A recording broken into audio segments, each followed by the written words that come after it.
আজকের সভা শ্রদ্ধা সভাপতি সাহেব, আমন্ত্রিত আজকের জলসার বিজ্ঞাপিত বক্তাগণ, অত্র মাদ্রাসার মঞ্চ ভূমিষ্ঠ শিক্ষকগণ, সামনে বসে থাকা পিতৃবন্ধু কাকা জেলার সমবয়স্ক ভাইরা, একই প্যান্ডেলের পাশে বসা মা ও বোন, আগত আজকের জলসায় জাতি ধর্ম বর্ণ দল মত নির্বিশেষে যারা এসেছেন আসছেন, যারা চলে গেছেন, আপনাদের সকলকে যারা আমার পক্ষ থেকে আন্তরিক শুভেচ্ছা প্রীতি অভিনন্দন বার্তা। প্রশংসার মালিক কে? একটু কথা বলুন। এখনই গজ ভাত খেয়ে আসলেন আপনারাই, আওয়াজ নেই। প্রশংসার মালিক কে? এদিক থেকে এবার প্রশংসার মালিক কে? এজন্য প্রশংসা করবো কার? সুখের সময় প্রশংসা করবেন কার? আর দুঃখের সময় প্রশংসা করতে হয় কার? আর বিড়ি খাওয়ার শেষে প্রশংসা করবেন কার? আপনারা ঘুম পাই আছেন এখানে অনেক নাকি? প্রশংসা সেই সুবহান আল্লাহ রাব্বুল আলামিনের জন্য, যার হাতে রয়েছে কচ্ছপ আধিপত্যের মালিকানা, যার আদেশে সূর্য পূর্ব দিকে ওঠে পশ্চিমে অস্ত যায়, যে মহান সত্য আল্লাহ রাব্বুল আলামিন বিশ্বের মানুষকে সৃষ্টি করে ছেড়ে দেননি, বরং অসংখ্য নিয়ামত দিয়ে সারা পৃথিবীকে সুন্দর করে সাজিয়ে সৃষ্টিজীবের জীবন রক্ষা করেছে যে মহাসত্তা আল্লাহ রাব্বুল আলামিন, সেই মহানবের প্রশংসা আদায় করবো, কৃপণতা না করে উচ্চস্বরে দিল করে মহব্বতের সাথে সকলে একবার করবো আলহামদুলিল্লাহ। আজকের সভাতে আসতে পেরে আপনারা খুশি না বেজার? কথা বলেন বেজি, খুশি না বেজার? মনটা ভালো না খারাপ? তো ভালোর বহিঃপ্রকাশটা একটু ধীর হলো না? আপনারা ফুটবল খেলা দেখেছেন, যা সত্যতা বা হাকিকত হলো লাথির কম্পিটিশন। কোন ছেলে সজোরে বলটাকে পায়ে আঘাত করে যদি গল দিতে পারে, বাইশের দর্শক তখন সজোরে গল বলে চিৎকার দেয়। সেই চিৎকারে নেকি হবে বলে মনে হচ্ছে আপনাদের? কারণ হবে না। হাদিসে শব্দ এসেছে আল্লাহ প্রশংসা আদায় করতে গিয়ে কেউ যদি আলহামদুলিল্লাহ বলতে পারে, সে বান্দার আমলের দাঁড়িপাল্লাকে মহব্বত হাসরের ময়দানে নেকি দিয়ে পরিপূর্ণ করে দেবে। সেজন্য আরেকবার আল্লাহর প্রশংসা আদায় করবো দিল করে মহব্বতের সাথে আলহামদুলিল্লাহ। আপনারা পেছনের মানুষগুলো মনে হয় বিজেপি করেন নাকি? শান্তি বর্ষিত হোক তার পক্ষ থেকে, তার বর্ণিত প্রেরিত পৃথিবীর সর্বসেরা মহামানব বিশ্বনবী মুহাম্মদ মুস্তাফা সাল্লাল্লাহু আলাইহি ওয়াসাল্লামের উপরে আল্লাহুম্মা সাল্লি আলাইহি ওয়া সাল্লিম বারিক আলাইহি। আমি আপনাদের অনেকের কাছে অচেনা অতিথি, অনেকটা পথ অতিক্রম করে আপনাদের কাছে ছুটে এসেছি আপনাদের ভালোবাসার টানে, আপনাদের ডাকে। এজন্য যারা দাঁড়িয়ে আছেন যদি বসে যান তাহলে খুব ভালো লাগবে দেখতে। আর যারা রাস্তায় ঘুরছেন আপনাদেরকে খুব অনুনয় বিনয় করে বলছি, আপনি এসে বসুন। আপনাকে কেসা কাহিনী শুনিয়ে আপনার পরকাল নষ্ট করে নিজের পরকাল হারাতে আমি রাজি নই। এই জন্য যা বলবো কোরআন এবং হাদিস সম্মত কিছু আলোচনা করবো ইনশাআল্লাহ। আজকে সংক্ষিপ্ত বিবরণে আপনাদেরকে শোনাবো বিশ্ব মানবতার মুক্তির জন্য আল্লাহ একখানা সংবিধান দিয়েছেন। নাম কি? আল্লাহর পক্ষ থেকে একখানা সংবিধান এসেছে, সেটার নাম কি গো? কোরআন। আমার বন্ধুরা, কোরআনের সত্যতা সম্পর্কে আজকে আপনাদের সামনে কিছু কথা বলা হবে ইনশাআল্লাহ, যদি আল্লাহ আমাকে ক্ষমতা দেন তবে, তাহলে নয়। তবে বন্ধু আমার, মাঝে মাঝে কিছু কথা বলবো, যদি আপনারা উত্তর দেন তাহলে আপনাদেরকেও ভালো লাগবে আর আমাকেও বলতে মন চাইবে। আমাদের ভারতবর্ষ 1947 সালে স্বাধীন হয়েছে। ভারত স্বাধীনের পর থেকে আমার বন্ধুরা আমরা একটা সংবিধান পেয়েছি। আমাদের সংবিধানের 25 থেকে শুরু করে 29 নম্বর ধারা পর্যন্ত প্রত্যেকটা মানুষের ব্যক্তি স্বাধীনতার কথা বলে। আমি কি খাবো, কি করবো, কোন ধর্ম পালন করবো, সেটা আমার ব্যক্তি স্বাধীনতা। এখন আপনাদেরকে প্রশ্ন করছি, স্বাধীন ভারতবর্ষে আপনারা মুসলমান, আমরা যারা মুসলমান, স্বাধীনভাবে আমাদের ধর্ম পালন করতে পারি? আমাদের ধর্ম পালনে বাধা দেওয়া হয় না? হয় না? কথা বলুন, হয় না? হয় না? হয়। ভারতবর্ষের সব থেকে বড় রাজ্য উত্তরপ্রদেশের মাটিতে শুধুমাত্র মোহাম্মদ এ নামটা উচ্চারণ করার জন্য শত শত যুবককে জেলখানায় বন্দী করা হয়েছে। খবর আছে তো আপনাদের কাছে? ভারতবর্ষের বাড়িতে লাউড স্পিকারে আযান দেওয়া যাবে না, সেজন্য সেই মসজিদের মুয়াজ্জিনকে ধরে নিয়ে গিয়ে জেলখানায় বন্দী করা হয়। স্বাধীন ভারতবর্ষের সব থেকে বড় রাজ্য উত্তরপ্রদেশের মাটিতে সাম্ভাল জেলায় মসজিদ সার্ভের নাম করে 5 জন তরতাজা যুবককে পরিকল্পনা করে খুন করা হলো। কে করবে বিচার? যারাই রক্ষক তারাই ভক্ষক। তবে মনে রাখবেন বন্ধু আমার একটা কথা, আমি বিশ্বাস করি পৃথিবীতে মানুষের হক ধর্ম থাকুক অন্তরে, মন্দিরেতে ঘন্টা বাজুক, আজাদ হোক মসজিদে, আমি বিশ্বাস করি মারা এক বৃন্তি দুটি কুসুম, হিন্দু মুসলমান, মুসলিম তার নয়ন বড়ি, হিন্দু তার প্রাণ। আমার ইসলাম শিক্ষা দিয়েছে আব্দুল জাব্বার, যখন তুমি ইসলামপুর অথবা সম্বলপুর গ্রামের রাস্তা ধরে হাঁটবে, যদি দেখতে পাও দেবী মা, দুর্গা মা, কালী মা, সরস্বতী মার পূজা হচ্ছে, খবরদার তাদের দেবদেবীগুলোকে দেখে গাল বন্ধ করো না, তাহলে তারা অজান্তে তোমার আল্লাহকে গাল দিতে পারে। এজন্য কোরআন শিক্ষা দিয়েছিল কোন দিন কম ওয়ালিয়া দিন লা ইকরাহা ফিদ্দিন, ধর্মের মধ্যে কোনো জুলুম চলবে না, যে যার ধর্ম পালন করতে পারে, এটা আমার কোরআন শিক্ষা দিয়েছে। আমার বন্ধুরা, এখন আপনাদেরকে বলতে যাচ্ছি, ছেড়ে দিন উত্তরপ্রদেশ। বর্তমান সময় আমাদের পশ্চিম বাংলা কলকাতার মাটিতে দেখছিলাম এক ভরা সভা মঞ্চে বিজেপির একজন প্রথম সারির নেতা, যার নাম অর্জুন সিং। এই মানুষটা সকালে কন্দল করে আর সন্ধ্যায় কন্দলে যোগ দেয়, সে নিজেও জানে না। তার ভরা সভা মঞ্চে বক্তব্য দিচ্ছেন এই মতো করে, ইসলাম ধর্মে এমনই একখানা ধর্ম, এ ধর্মের মধ্যে মুসলমান কোন মানুষ যদি কোন নারীকে ধর্ষণ করে তাহলে সেটাকে বড় কোনো অপরাধ বলে মনে করা হয় না। এটা আপনারা বিশ্বাস করেন? তো কথা বলুন বন্ধুরা, আপনাদেরকে বলতে যাচ্ছি, ইসলাম আমাকে শিক্ষা দিয়েছে, আপনার মেয়ের বয়স যদি হয় 12 বছর, আপনি বাবা হলেও এক বিছানায় থাকতে পারবেন না, বিছানা আলাদা করে দিতে হবে।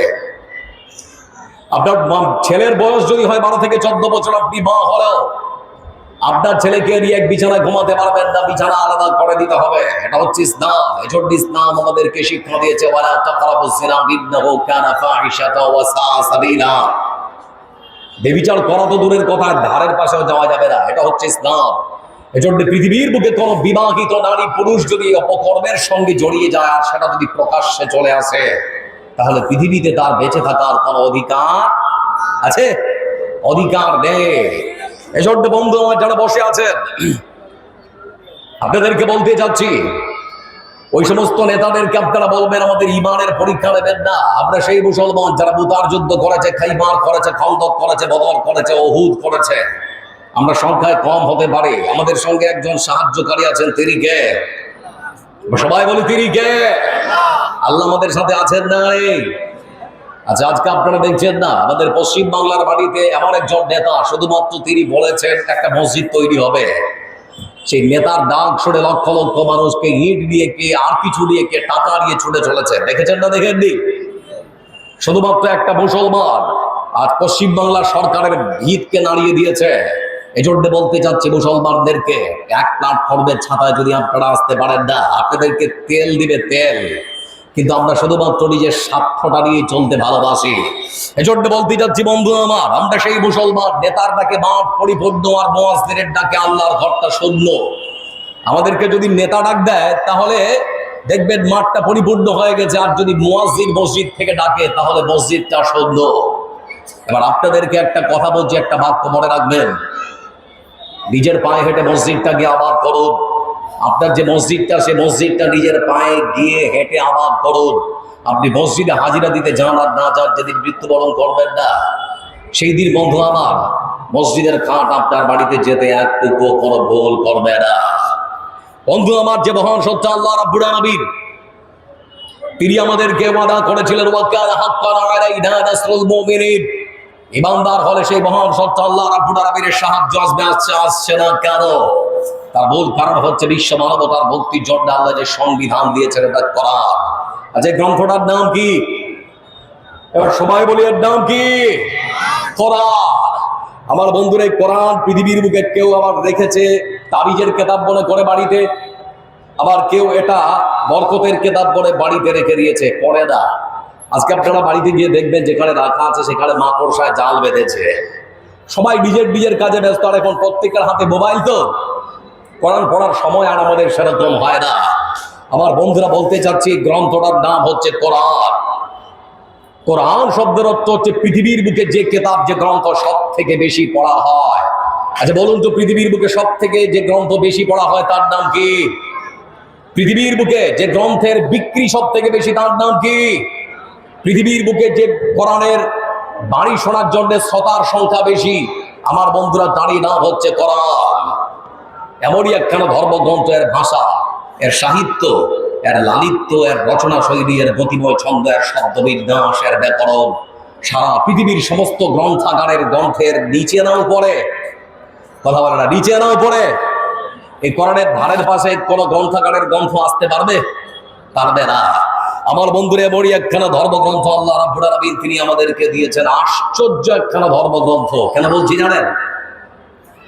আপনার 6 থেকে 7 বছরের বাচ্চাটা পুরো কোরআনটা তার মাথাতে, তার মেমোরিতে, তার মগজে সুন্দর করে পুরোটাই সংরক্ষণ করেছে, মুখস্থ করে ফেলেছে।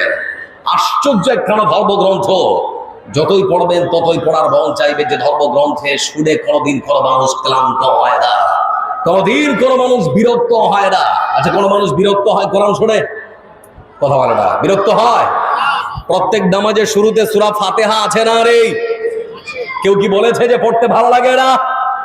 কেউ কোনোদিন বলবে না। আশ্চর্য ধরনের একখানা ধর্মগ্রন্থ। কিন্তু ভারতবর্ষের মাটিতে মুসলমানদের সঙ্গে দ্বিচারিতা করা হয়, তার প্রমাণ কি জানেন? আপনাদের মালদা জেলার কালিয়াচকের সুজাপুরের 9 বৌজা গ্রামের একজন কৃতি সন্তান, বয়স 14 থেকে 15 বছর হবে। বিশ্ব কোরআন প্রতিযোগিতায় মালয়েশিয়ায় গিয়ে এই বাচ্চারা অংশগ্রহণ করেছিল। ভারতবর্ষকে পৃথিবীর 3য় স্থান অধিকার করে দিয়েছে। কিন্তু আশ্চর্যজনক হলেও সত্য, আমার এই ভাইয়ের নামটা ভারতবর্ষের কোন ন্যাশনাল টেলিভিশনে টেলিকাস্ট করা হলো না। আমার এই কোরআনের হাফেজ এই ভাইটার কোন নাম সংবাদপত্রের কোন পত্রিকাতে ছাপা হলো না। আমি বলছি আপনাদেরকে, যদি একটা নর্তকী, একটা গায়ক, একটা নায়ক যদি কোনো রেকর্ড করতো, তাহলে পরে আপনারা দেখতেন ভারতবর্ষের ন্যাশনাল টেলিভিশনে সারাদিন ধরে সেটা আপনাদেরকে দেখানো হতো। কিন্তু আমরা মুসলমান, আমাদেরকে এই মতো করে হেনস্থা করা হচ্ছে। বন্ধু আমার, আপনাদেরকে বলতে চাচ্ছি, এই কোরআনকে আমরা কম ভালোবাসি না বেশি? কথা বলি, কম না বেশি? অনেক বেশি আমরা ভালোবাসি। আমার বন্ধু, এজন্যে আপনাদের কাছে একটা প্রশ্ন হচ্ছে যে একটা মানুষ কোরআন পড়তে পড়তে মৃত্যুবরণ করলো, আর একটা মানুষ গান গাইতে গাইতে মৃত্যুবরণ করলো। দুটো মৃত্যু আল্লাহর কাছে কখনো সমান হতে পারে? সবাই বলুন, পারে কি? না। আমার বন্ধুরা, লক্ষ্য করে দেখুন, আমাদের কলকাতার নজরুল মঞ্চে একজন বিখ্যাত গায়ক, যার নাম কে কে শর্মা। এই গায়ক গান গাইতে গাইতে মৃত্যুবরণ করলেন স্ট্রোক করে। আর আমাদের বিখ্যাত কারি আব্দুল বাসিত কোরআনের সুমধুর কণ্ঠে তেলাওয়াত করতে করতে মুখ দিয়ে গল গল গল গল করে রক্ত পড়তে পড়তে মৃত্যুবরণ করেছেন। আমার বন্ধুরে, দুটো মৃত্যু আল্লাহর কাছে কখনো সমান হতে, কথা বলুন, সমান হতে পারে না।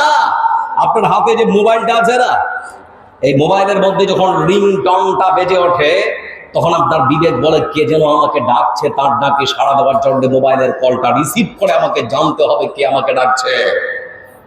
আল্লাহর ঘর মসজিদের বিরাট থেকে মুয়াজ্জিনের সুমধুর কণ্ঠে আজানের ধ্বনি যখন আপনার কানের মধ্যে ভেসে যাচ্ছে, তখন আপনার বিবেক কাজ করে না যে আপনার রব, আপনার আল্লাহ, আপনার সৃষ্টিকর্তা, আপনার রিজিক দাতা আপনাকে ডাকছেন, তার ডাকে আল্লাহর ঘরে গিয়ে হাজিরা দিতে হবে, তখন আপনার বিবেক কাজ করে না। আমার বন্ধুদের জন্য কোরআনের শিক্ষা অর্জন করুন, জীবন বদলে যাবে। আজকে আপনাদের সামনে সেজন্য শোনাতে চাচ্ছি, যেমনই একখানা আল্লাহ রাব্বুল আলামিন সংবিধান দিয়েছেন, এটা যদি আপনারা পড়তে পারেন, নেকি আছে, মানতে পারেন, জীবন বদলে দেবে। আপনি যদি আপনার ব্যক্তি জীবনে ঠিক মতো এটার ব্যবহার করতে পারেন, মরার পরে জান্নাত আছে না রে? কথা বলেন, আছে না রে? আছে। এই জন্য কোরআনে কারীম, বন্ধু আমার, কোরআনের সত্যতা সম্পর্কে আজকে আপনাদের সামনে কিছু কথা। প্রথমত কোরআনের সত্যতা নিয়ে, দ্বিতীয়ত কোরআনের কিছু আয়াত এবং কিছু সূরা আছে যেগুলো পড়লে জান্নাত, তৃতীয়ত কয়েকটা আয়াতের তাফসীর করব ইনশাআল্লাহ। সাথ দেবেন না পালাবেন? ইনশাআল্লাহ।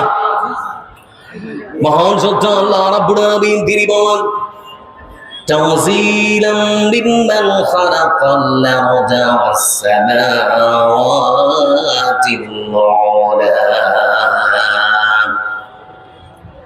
এ কোরআন নাযিল করেছেন সে আল্লাহ রাব্বুল আলামিন, যিনি ওই সূর্য আকাশ আর জমিনের সৃষ্টিকর্তা। আকাশ আর জমিনের মালিক যে মহান সত্য আল্লাহ রাব্বুল আলামিন, সে আল্লাহর পক্ষ থেকে বিশ্বের মানুষের মুক্তির জন্য পৃথিবীতে এসেছি। আপনাদেরকে প্রশ্ন করছি, কোরআন কার পক্ষ থেকে এসেছে? ভাই একটু কথা বলেন না গো, কার পক্ষ থেকে এসেছে? আল্লাহর পক্ষ থেকে। এত বড় একখানা ধর্মগ্রন্থ, যে কোরআন কারীমের মধ্যে বন্ধু আমার 114 খানা সূরা রয়েছে।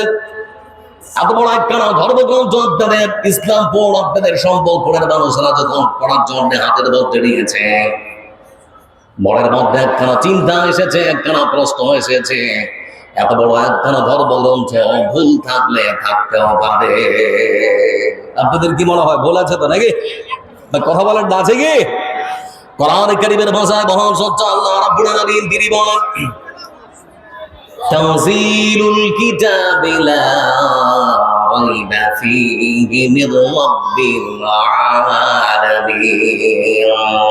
বিশ্ব মানবতার মুক্তির জন্য আমি আমার পক্ষ থেকে যে মহান সংবিধান মহাগ্রন্থ আল কোরআন প্রেরণ করেছি, পৃথিবীর মানুষেরা ধান্দা সরায় নাও, এই কোরআন কারীমের মধ্যে কিঞ্চিত পরিমাণ কোনো ভুল, কোনো সন্দেহ, কোনো সম্ভাবনা থাকতে পারে না। তাহলে বুঝতে পারলাম, জানতে পারলাম আয়াত থেকে কোরআনে ভুল, কথা বলে না, কোরআনে ভুল নেই। তারপরেও পৃথিবীর বুকে এমন কিছু মানুষ আছে যারা ইসলামকে মনে পছন্দ করে না, যারা মুসলমানদেরকে পছন্দ করে না, যারা কোরআনকে বেড়ে নিতে পারে না, এরকম মানুষ সমাজে আছে না রে?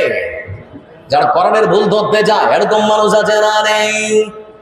আমার বন্ধুরা কিছুদিন আগে দেখতে পেলাম পৃথিবীর মানচিত্রে একটা দেশ আছে যার নাম হলো সুইডেন। সেই দেশের একজন মধ্যবয়স্ক মানুষ বন্ধু আমার প্রকাশ্য দিবালোকে একখানা কোরআন হাতের মধ্যে নিয়েছেন, কয়েকগুলো কাঠ এক জায়গায় জড়ো করে আগুন ধরিয়ে দিয়েছে, আর কোরআন কারীম থেকে একটা একটা করে পাতা চিত্তে আরম্ভ করেছে, আর কোরআন কারীমের একটা একটা করে পাতা আগুনের মধ্যে ফেলে দিয়ে পুরো কোরআনটাকে পুড়িয়ে ছারখার করে দিয়েছে। পরখ করে মানুষটা বলছে, এই মতো করে আমার মতো দায়িত্ব নিয়ে পৃথিবীর বুকে অন্য ধর্মের মানুষেও যদি কোরআনকে তারা আগুনের মধ্যে ফেলে পুড়িয়ে দিতে পারে তাহলে কোরআন শেষ। এবার আপনাদেরকে প্রশ্ন করছি, সারা পৃথিবীর কোরআন যদি আগুনে পুড়িয়ে শেষ করে দেওয়া হয় তারপরেও কি কোরআন শেষ হবে নাকি?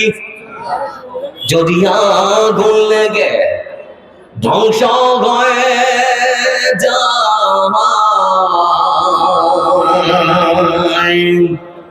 ধ্বংস হয়ে যায়, যদি আগুন লেগে যায়, পড়ে যায় পৃথিবীর সব বইয়ের দোকান, তো বিশ্ব থেকে হারাবে না পবিত্র কোরআন। সুবহানাল্লাহ বলবেন না? করবে কেমন করে কোরআন ধ্বংস আগুনের অতেজ, করবে কেমন করে কোরআন ধ্বংস আগুনের অতেজ। আছে বিশ্ব জুড়ে লক্ষ লক্ষ কোরআনের হাফিজ, তারা ঝাঁপিয়ে সমাধি বাদী, ছাপিয়ে আসমাদি বাদী, বাঁচাবে কোরআনের মান, তো বিশ্ব থেকে হারাবে না পবিত্র কোরআন, তো বিশ্ব থেকে হারাবে না পবিত্র কোরআন। লিল্লাহি তাকবীর। আপনারা সব ইনকিলাব বলা পার্টি নাকি জি? আরেকবার নারায়ে তাকবীর। আচ্ছা, চাদর নিয়ে যাওয়া হয়েছে মা বোনদের কাছে নাকি?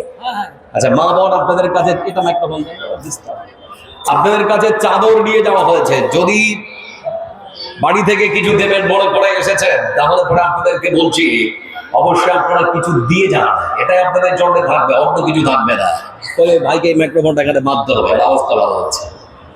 বলছিলাম বন্ধু আমার, এই পৃথিবীর বুকে শুধুমাত্র আজকের আমাদের ভারতবর্ষের মাটিতে, পশ্চিম বাংলার মাটিতে, সুইডেন বাদ দেন, এবার পশ্চিম বাংলা নদিয়ার হরিণঘাটার বিজেপির একজন সাংসদ যার নাম অসীম সরকার।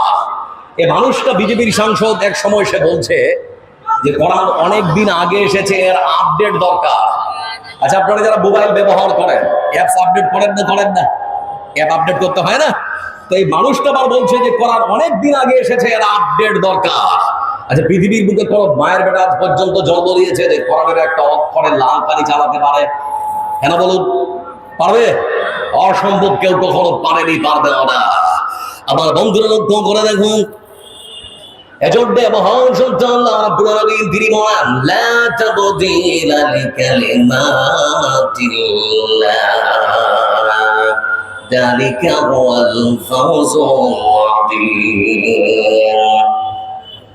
বিশ্ব মানবতার মুক্তির জন্য আমি আল্লাহ রাব্বুল আলামিন আমার পক্ষ থেকে যে কোরআন কারীমকে প্রেরণ করেছি, পৃথিবীর মানুষরা শুনে না ওই কোরআন কারীমের মধ্যে পৃথিবীর কোন মানুষের পক্ষে একটা আয়াতের রদবদল পরিবর্তন বিবর্তন করা কখনো সম্ভব হতে পারে না।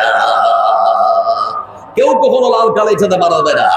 এবার লক্ষ্য করে দেখুন বন্ধু আমার, 1947 সালে আমাদের ভারতবর্ষ আমরা স্বাধীন করলাম। ভারতের মানুষদের জন্য ভারতের একখানা সংবিধান লেখা হয়েছে। যারা রাজনীতি করেন আপনারা জানেন, কোন দলের যদি 1/3 মেজরিটি থাকে পার্লামেন্টে, যে কোনো ধারার সময়ের সাথে তারা রদবদল পরিবর্তন বিবর্তন করতে পারে।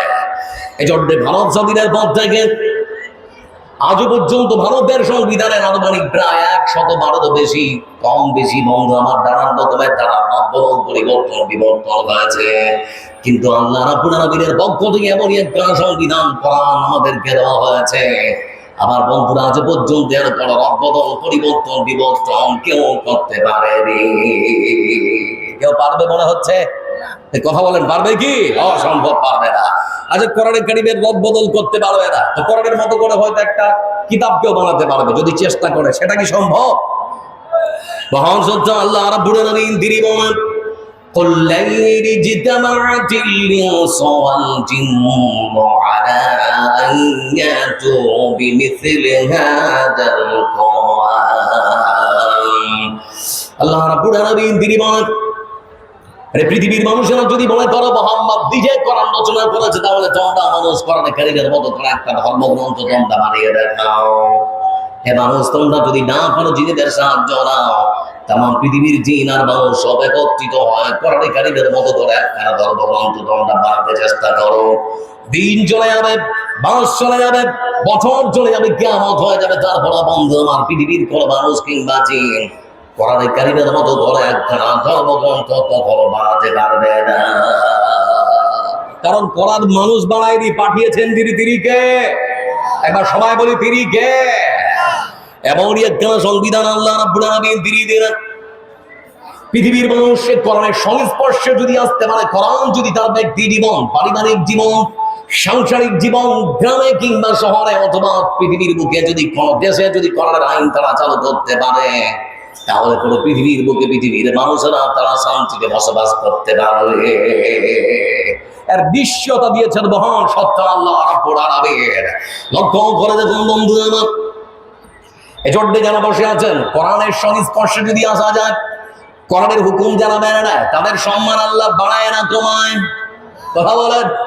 আমি আব্দুল জব্বার আজকে আপনাদের এখানে জালসা করে বাড়ি গেলাম সকালবেলা।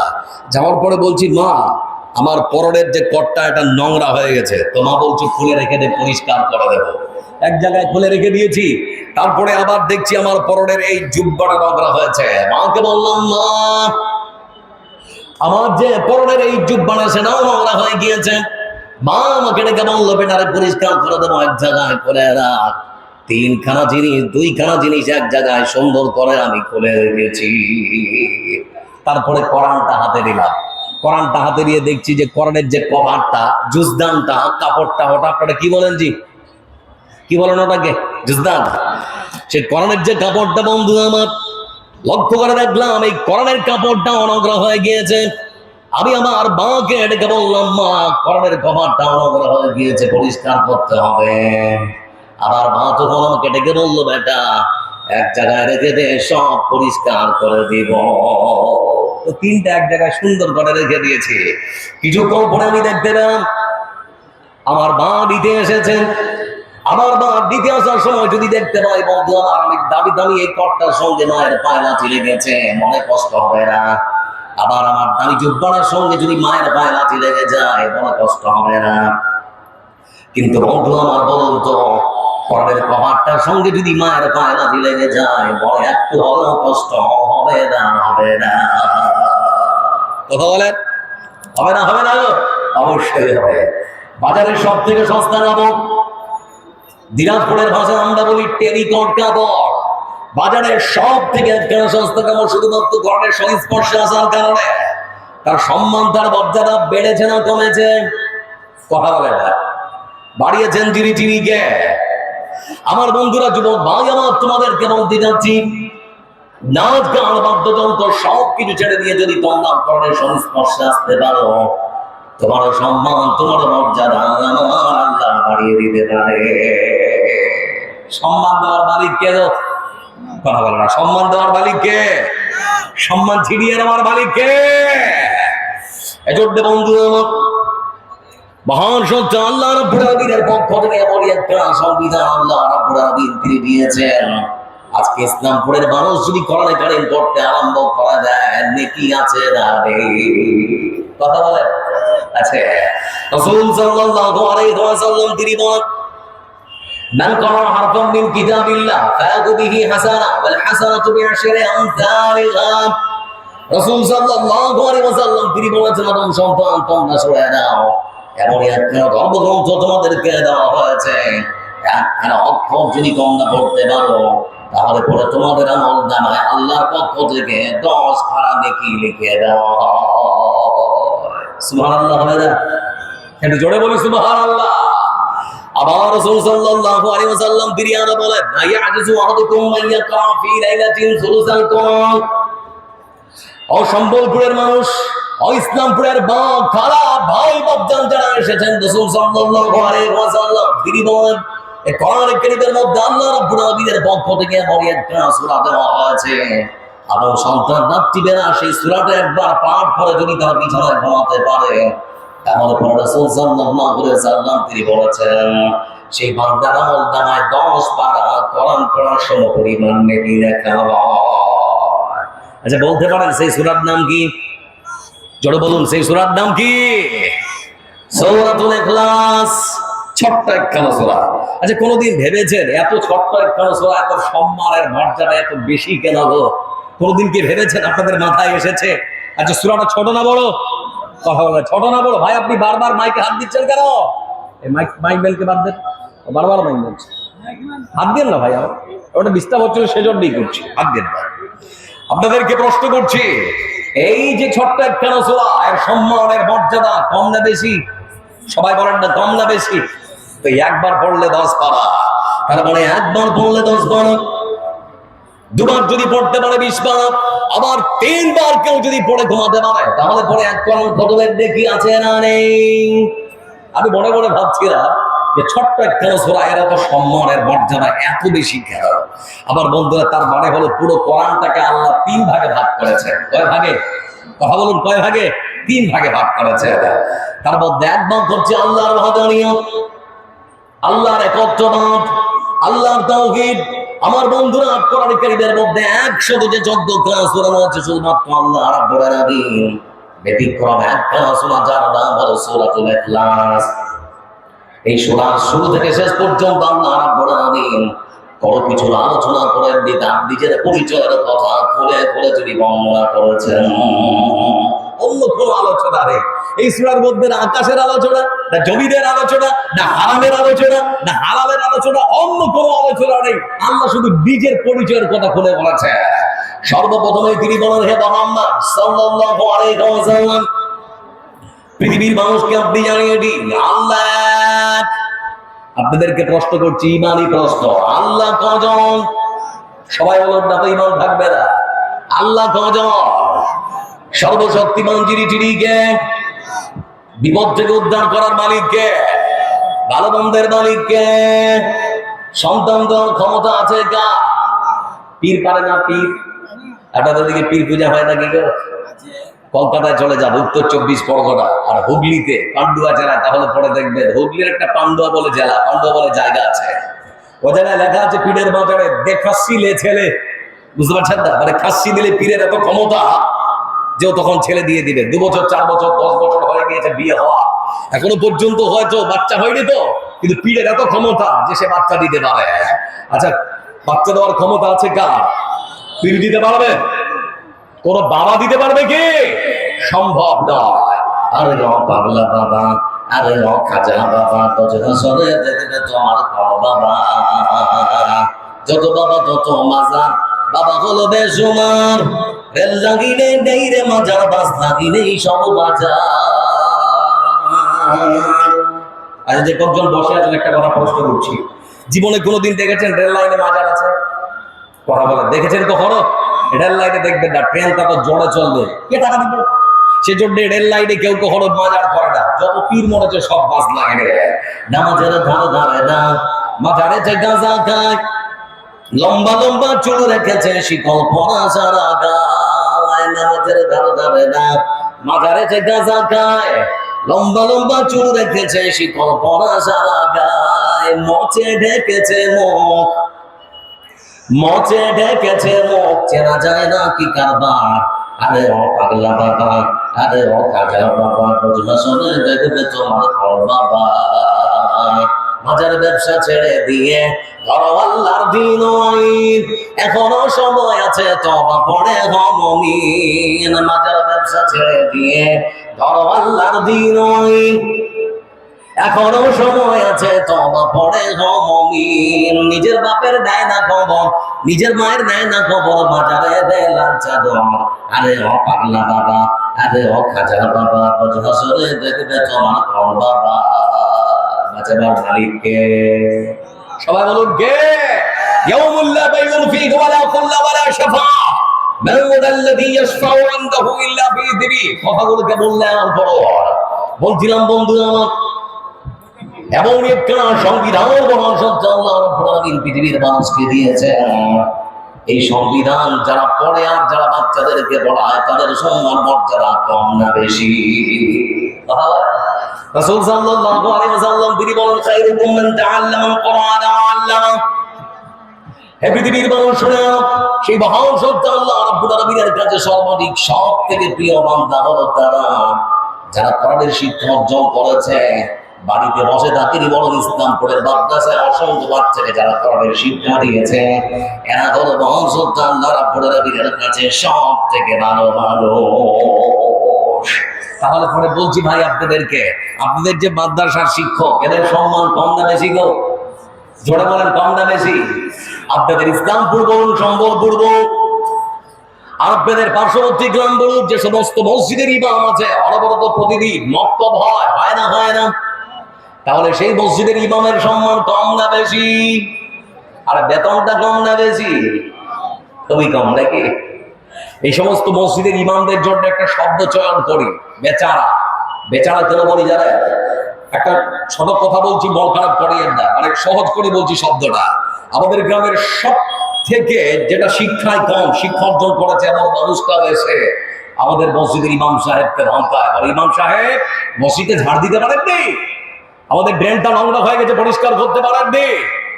এমন তো করে অনেক মানুষ আছে যারা ইমামকে ধমকায়। এরকম আছে না? আছে। আমার ভাই আপনাকে বলতে চাচ্ছি, মসজিদটা ঝাড় দেওয়ার দায়িত্ব কি ইমাম সাহেবের? আপনি দিতে পারেন না? আপনিও তো দিতে পারেন, আপনিও তো ড্রেনটা পরিষ্কার করতে পারেন। একটা কথা মনে রাখবেন, ওটা আল্লাহর ঘরের ইমাম। কার ঘরের ইমাম? সবাই বলেন, কার ঘরের ইমাম? আল্লাহর ঘরের ইমাম। নিজে ভোট দিয়ে পঞ্চায়েত মেম্বারকে জিতিয়েছেন, আপনার একটা ঘরের প্রয়োজন, ধমক দিয়ে নিতে পারবেন তার কাছ থেকে? নেওয়া যাবে? যদি গিয়ে বলেন, এই তোকে ভোট দিয়েছে, আমাকে একটা ঘর দে, তাহলে পরে আপনাকে দুটা মাচা লাগিয়ে দিবে। দিবে না? দিবে না? আমার বন্ধুরা, আপনি ইমামের সঙ্গে খারাপ ব্যবহার করবেন না, খারাপ আচরণ করবেন না। আপনাদেরকে আরেকটা কথা বলি, জানেন আমরা কতটুকু বিবেকবান মানুষ? মসজিদটা ঝকঝকে চকচকে টাইলস, এমনকি মসজিদে এখন এসিও লাগাচ্ছে, লাগাচ্ছে না? কিন্তু ইমাম সাহেবের বেতনটা খুবই সামান্য, খুবই অল্প। সে তার পরিবার পরিজন দিয়ে ঠিক মতো খরচ বহন করতে পারে না, এত স্বল্প মূল্য আমরা নেই। আপনারা জানেন আমাদের পশ্চিমবঙ্গের ঝাড়খণ্ডের চাইবাসা মদিনা মসজিদের একজন ইমাম 12 থেকে 13 বছর ধরে সেই মসজিদে সেই দরটা সার্ভিস দিয়েছে। আমার বন্ধুরা কিন্তু ঋণে জর্জরিত হয়, এক প্রকার মরণের পথ বেছে নিয়েছে ইমাম সাহেব। সেজন্য মসজিদের 3 তলায় নিজের গামছায় ফেনে আটকিয়ে গলায় ফাঁস লাগিয়ে আত্মহত্যা করেছে। এরকম একটা সুইসাইড নোটে এই মানুষটা ইমাম সাহেব লিখেছে যে স্বল্প বেতনে আমি আমার বাবার চিকিৎসার খরচ বহন করতে পারছিলাম না, আমি আমার স্ত্রীর ঠিক মতো ভরণ পোষণ দিতে পারছিলাম না। আমার বন্ধুরা জোরডে আজকে যারা এখানে আছেন, এই মাদ্রাসায় যে সমস্ত বুদ্ধিজীবী নিজেকে মনে করেন, যারা মনে করেন আমি শিক্ষিত, আজকে শুধুমাত্র সেই চাইবাসা মসজিদের ইমাম শাহনামাজ আনসারীর মৃত্যু নয়, আজকে আমাদের সমাজের বিবেকবান মানুষের বিবেকের মৃত্যু হয়েছে। শিক্ষিত মানুষের শিক্ষার মৃত্যু হয়েছে। এজন্য যারা বসে আছেন, আপনার মাদ্রাসার শিক্ষকদের এমন মূল্য দিন, আপনাদের মসজিদ ইমামের এমন একটা বেতন দিন, যাতে করে সে সুন্দর করে তার পরিবারটাকে পরিচালনা করতে পারে। এটা আপনাদের ইমানি দায়িত্ব। বলছিলাম বন্ধু আমার, এমন মানুষ আছে আপনারা ইমামকে নিয়ে খটালেন, বলে ইমাম সাহেব আপনাদের বেতনে বরকত আছে। এই ভাষাটা আমাদের আছে না? কথা বলেন, আছে না? তো বলতে যাচ্ছি, শরীফুল ভাই আপনি মাস্টার, মাস গেলে 70,000 টাকা পান, মাসের শেষে আপনার বেতনটা আপনি আমাকে দিয়ে দেন, আর আমার 10,000 টাকার বেতনটা আপনি দিয়ে দেন। আচ্ছা বলুন তো, কেউ দেবে গো? কথা বলে না, কেউ দেবে না। বরকত বলতে কাকে বোঝাতে চাচ্ছেন? আপনাদের সম্বলপুর এলাকার যেটা সব থেকে বড় হাট, সে হাটের বড় কাতল মাছটা আপনি আর আপনার পরিবার খুব সুন্দর মজা করে খান। সে হাটের পুঁটি মাছটা ইমাম সাহেব কিনতে পারে না, এর নাম বরকত। বরকত বলতে কাকে বোঝাতে যাচ্ছেন? আপনার ঈদের দিন আপনার স্ত্রীকে বেনারসি শাড়ি কিনে দেন, আর আপনার ইমাম সাহেব তার স্ত্রীর জন্য ঈদের দিনে একটা অনুসারী 400 টাকা দিয়ে কিনতে পারে না, এর নাম বরকত। বরকত বলতে কাকে বোঝাতে চাচ্ছেন? আপনার বাচ্চাটাকে আমাদের বিষয় দিয়েছেন, পার মাস 12 থেকে 15,000 টাকা খরচ করেন, আর আপনার ইমাম সাহেব প্রাইমারিতে ভর্তি করেছে তার বাচ্চাটাকে, মাসের শেষে খাতা আর কলমটা ঠিক মতো কিনতে পারেন না, এর নাম বরকত। বিচারিতা করবেন না, নাইনসাফি কখনো করবেন না। তাহলে আল্লাহর কাছে হিসাব দেওয়ার জন্য বিচারের কান করে আপনাদের দাঁড়াতে হবে। বলছিলাম বন্ধু আপনাদেরকে যে কথা, আল্লাহ রাব্বুল আলামিন এমন একখানা সংবিধান দিয়েছেন, এটা যারা পড়ে আর পড়ায় তাদের সম্মান, তাদের মর্যাদা বাড়িয়ে দিয়েছেন। তিনি কে? সবাই বলুন, তিনি কে? আল্লাহ। এজন্য কোরআনের সংস্পর্শে আসুন, আত্মসমর্পণ করুন আল্লাহর দ্বীনের কাছে, তাহলে আপনার সম্মান, আপনার মর্যাদা দিয়ে আল্লাহ বাড়িয়ে দেবে। আল্লাহর জন্য হয়ে যান, আল্লাহর কোরআনের জন্য হয়ে যান, আল্লাহ আপনার জন্য হয়ে যাবে। দেখবেন, আপনাদেরকে দেখাচ্ছে, আমার দিকে চেয়ে থাকুন। কিছুদিন আগে দেখছিলাম আমাদের এই পৃথিবীর বুকে একটা দেশ আছে যার নাম হচ্ছে লিবিয়া। সেই লিবিয়ার মাটিতে একজন মধ্যবয়স্ক মানুষ যার নাম আমের আল মাহদি আল গাদ্দাফি। আমের আল মাহদি আল গাদ্দাফি, এই মানুষটা হজে যাওয়ার জন্য সর্বরকম প্রস্তুতি সেরেছে। হজে যাওয়ার জন্য সর্বরকম প্রস্তুতি সেরেছে, পাসপোর্ট থেকে ভিসা করে সবকিছু লাগিয়েছে। যেদিন দিনক্ষণ নির্ধারণ হলো, সেই দিন একটা বাস চলে এসেছে, সেই বাসে করে এলাকার মানুষদেরকে নিয়ে ছুটে চলেছে তাদের আন্তর্জাতিক ইন্টারন্যাশনাল বিমানবন্দর, ত্রিপলি বিমানবন্দর, ত্রিপলি ইন্টারন্যাশনাল বিমানবন্দরের দিকে ছুটে চলেছে হাজিদের বাস। সমস্ত মানুষেরা, হজে যারা যাবে তারা নামছে, একে করে সবাইকে ঢোকানো হচ্ছে বিমানবন্দরের ভেতরে। এমন সময় আমের আল মাহদি আল গাদ্দাফি, আমার ভাই, তাকেও প্রবেশ করানো হলো। প্রত্যেকটা মানুষের পাসপোর্ট চেক করা হচ্ছে, ঠিক আছে না ভুল আছে। আমার বন্ধুরা, এমন সময় আমের আল মাহদি আল গাদ্দাফি তার পাসপোর্টটা যখন দিয়েছে, তো এক অফিসার বলছে, ভাই আপনার টাইটেল কি গাদ্দাফি? বলে হ্যাঁ। বলে আপনি একটু পাশের চেয়ারে বসুন, আপনার নামের মধ্যে আমরা কিছু সন্দেহ খুঁজে পেয়েছি, একটু ভালো করে যাচাই বাছাই করবো, তারপরে আপনাকে ছাড়বো। এমন সময় তাকে পাশে বসিয়ে দেওয়া হলো। আমার বন্ধুরা, এরই ফাঁকে যে ফ্লাইটে করে তারা যাবে, সেই ফ্লাইটটা ছাড়ার সময় হয়ে গিয়েছে। ঘোষণা করা হলো ফ্লাইট এবার রানওয়েতে যেতে আরম্ভ করেছে। কিছুক্ষণ পরেই সেই ফ্লাইটটা মাটি থেকে আকাশ পানে উঠতে আরম্ভ করেছে। এক অফিসার এসে তখন আমের আল মাহদি আল গাদ্দাফিকে বলতে আরম্ভ করেছে, ভাইজান মনে হয় আল্লাহ আপনার হজ কবুল করেন, আপনি বাড়ি ফিরে চলে যান। তো আমের আল মাহদি আল গাদ্দাফি, আমার ভাই, তখন বলছেন, না, আমার বিশ্বাস আল্লাহ আমাকে অবশ্যই হজ করার জন্য তার ঘর পর্যন্ত পৌঁছে দেবে। ঠিক সেই মুহূর্তে বন্ধু, সেই বিমানবন্দরের অভ্যন্তরে থাকা সেই অফিসার তখন বলতে আরম্ভ করেছে, ভাই আমের আল মাহদি আল গাদ্দাফি, আপনার জন্য যে নির্ধারিত ফ্লাইট করা হয়েছিল, সেই ফ্লাইট এখন জমিন থেকে 12,000 ফুট উপরে উঠতে আরম্ভ করেছে। বাড়ি ফিরে চলে যান, এর পরের বছর হবে। বলে না, ফিরে যাবো না।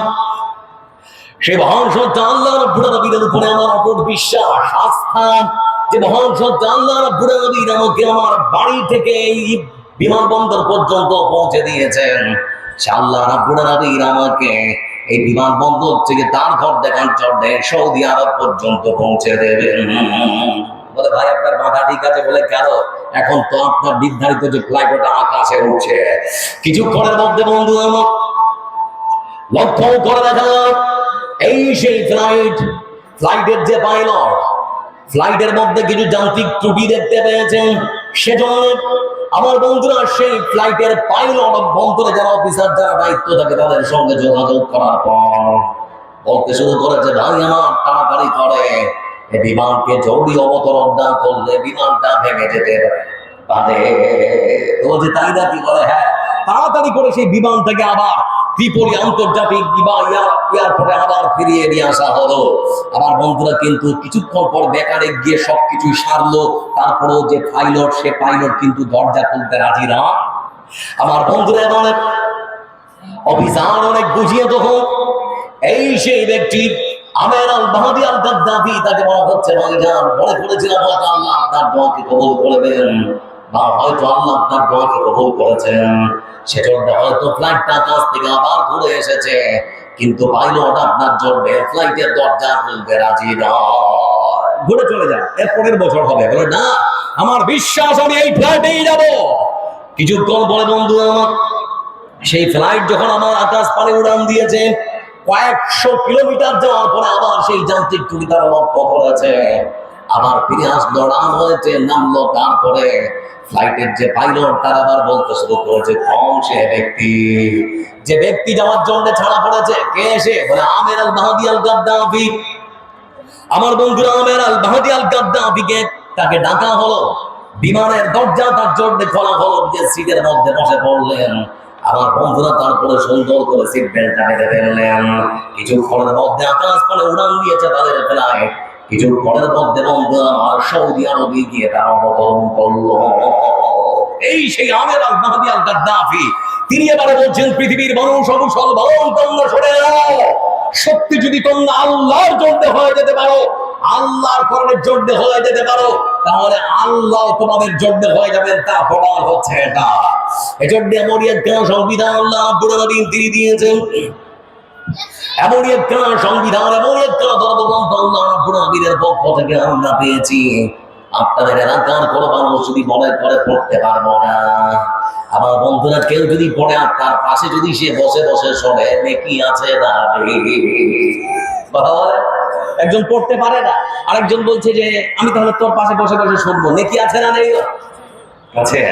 কোরআন কারীমের ভাষা আল্লাহ রাব্বুল আলামিন তিনি বলেন, وَإِذَا قُرِئَ الْقُرْآنُ فَاسْتَمِعُوا لَهُ وَأَنصِتُوا لَعَلَّكُمْ تُرْحَمُونَ। আল্লাহ রাব্বুল আলামিন তিনি বলেন, পৃথিবীর মানুষ, এমন একটা সংবিধান তোমাদেরকে দেওয়া হয়েছে, যখন তোমাদের সামনে কোরআন কারীম সুমধুর কণ্ঠে তেলাওয়াত করা হবে, বা কোরআন যখন তোমাদের সামনে পরিবেশন করা হবে, তোমরা নীরবতা অবলম্বন করে কোরআন যদি শ্রবণ করতে পারো, তাহলে পরে আমি আল্লাহ আমার পক্ষ থেকে তোমাদের উপরে রহমত আর শান্তি বর্ষণ করা হবে। ভাবতে পারে? আচ্ছা, যখন কোরআন যেখানে পড়া হয়, আপনারা যেখানে যে শুনছেন, এখানে আল্লাহর পক্ষ থেকে রহমত আর শান্তি আছে না নেই? কথা বলেন, আছে না নেই? আছে। তার প্রমাণ দেবেন, যারা কোরআন পড়ে অনবরত সকাল সন্ধ্যা বাড়িতে, তাদের বাড়িতে আল্লাহর পক্ষ থেকে রহমত এবং শান্তি বর্ষণ হয়। আমার দিকে তাকার একটা হাদিস বলছে, তাহলে খুব সুন্দর করে বুঝতে পারবে। আমার বন্ধু রাসূল সাল্লাল্লাহু আলাইহি ওয়াসাল্লামের একজন সাহাবী, হাদিসে এসেছে, কানা রাজুলুন ইয়াকরা ফি দারিহি সূরাতুল কাহফ। আমার বন্ধু রাসূল সাল্লাল্লাহু আলাইহি ওয়াসাল্লামের একজন সাহাবী রাতেরবেলা ফজরের ঠিক আগে তার বাড়িতে কোরআন কারীম থেকে সূরাতুল কাহফ পাঠ করতে আরম্ভ করেছে। কোরআনের মধ্যে একটা সূরা আছে, যে সূরার নাম হচ্ছে সূরাতুল কাহফ। এই সূরা পড়তে আরম্ভ করেছে, এবং সঙ্গে বন্ধু তার বাড়ির যে ঘোড়াটা ছিল, যে ঘোড়াটা খুঁটির মধ্যে বাঁধা থাকে, সেই ঘোড়াটা এমন চড়ে লাফাতে আরম্ভ করেছে, মনে হচ্ছে ঘোড়াটা রশি খুঁটি সব কিছু ছিঁড়ে পালাবে। তো সাহাবী মনে মনে ভাবছে, ঘোড়াটা লাফাচ্ছে কেন, দেখি তো। তো লাফালাফি দেখার জন্য তার কাছে গিয়েছে, ঘোড়ার কাছে। যেই ঘোড়ার কাছে কোরআন বন্ধ করে গিয়েছে, সঙ্গে সঙ্গে বন্ধু আমার ঘোড়ার লাফালাফি বন্ধ হয়ে গেল। আবার যখন কাছে এসে কোরআন কারীম থেকে আবার যখন সমুদ্র কণ্ঠে সূরাতুল কাহফ পাঠ করতে আরম্ভ করে দেয়, আবার ঘোড়াটা লাফাতে শুরু করে দেয়। এই মতো করে সকাল হয়ে গেল। ফালাম্মা আসবাহাত নবী সাল্লাল্লাহু আলাইহি ওয়াসাল্লাম فذكر ذلك له وقص عليه। আমার বন্ধু রাসূল সাল্লাল্লাহু আলাইহি ওয়াসাল্লামের কাছে সকালবেলা সেই সাহাবী যখন এসে বিবরণ দিচ্ছে, আল্লাহ রাসূল আজকে রাতে ঠিক ফজরের আগে আমি আমার বাড়িতে সূরাতুল কাহফ পরিবেশন করছিলাম, হঠাৎ করে দেখতে পেলাম আমার বাড়ির ঘোড়াটা লাফাতে আরম্ভ করেছে। ঘোড়া লাফায় কেন? তার কাছে গেলাম, যাওয়ার পরে ঘোড়া লাফালাফি বন্ধ হয়। আবার যখন ফিরে এসে কোরআনটা পড়তে আরম্ভ করলাম, আবার লক্ষ্য করে দেখলাম ঘোড়াটা আবার লাফাতে আরম্ভ করলো। হে আল্লাহর রাসূল, ব্যাপার কি, কারণ কি? রাসূল সাল্লাল্লাহু আলাইহি ওয়াসাল্লাম তিনি শব্দ ব্যবহার করলেন, তিলকা সাকিরা তানাজ্জালাত বিল কোরআন। রাসূল সাল্লাল্লাহু আলাইহি ওয়াসাল্লাম তিনি বললেন, সবই তুমি ঠিকই বলেছো, যা দেখেছো ঠিকই দেখেছো। তুমি যখন সুমধুর কণ্ঠে তোমার বাড়িতে ফজরের ঠিক আগে কোরআন পরিবেশন করছিলে, তখন তোমার কোরআন শোনার জন্য আল্লাহর পক্ষ থেকে আকাশ থেকে ফেরেশতারা তোমার বাড়ির উপরিভাগে এসে তারা তোমার কোরআনকে শ্রবণ করছিল। ঠিক সেই সময় তোমার বাড়ির ঘোড়াটা সেই সমস্ত ফেরেশতাদেরকে যখন দেখতে পেয়েছিল, সেজন্য সেই ঘোড়াটা লাফাতে আরম্ভ করেছিল। আবার যখন তুমি কোরআনটা বন্ধ করে ঘোড়ার কাছে গিয়েছিলে, ফেরেশতারা তখন তোমার বাড়িটি অনেকটা উপরে উঠতে আরম্ভ করলো। ঘোড়া যখন ফেরেশতাদেরকে দেখতে পেত না, তখন সেটা লাফালাফি বন্ধ করে দিত। তার মানে কি বুঝতে পারলেন? আপনি যদি আপনার বাড়িতে সকাল সন্ধ্যা কোরআন পড়েন, তাহলে আল্লাহর পক্ষ থেকে রহমত আর বরকত আছে না নেই? কথা বলেন, আছে না নেই? আছে। আমার বন্ধুরা, আমি অনবরত বেশিরভাগ প্রোগ্রামে বলি যে বরকত ভিন্ন জিনিস আর রিজিক ভিন্ন জিনিস। রিজিক আর বরকত